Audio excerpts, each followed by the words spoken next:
Indawo engidlala kule story uMrs Mkhize umama wasesitolo. Yes.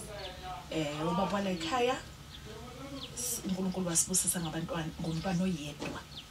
Okuthema esekhulile decide ukusitshela ukuthi yena istabane. So ubaba wangakamukela lokho uMkhize decide ukuthi athole ingane encanyana nje. Engangawe ukuthi izongilekelela khona izozala abanye abantwana. Ubuhlungu angizwisabona kulesi story. Kuzobaluleka ukuthi ngisakhule efundweni kwazisa phela ukuthi uzobuya usebenza la kulona le supermarket akamkhize. Baba yini ekudina kangaka? Kwenzakalani phakathi kwakho nale ntombazane?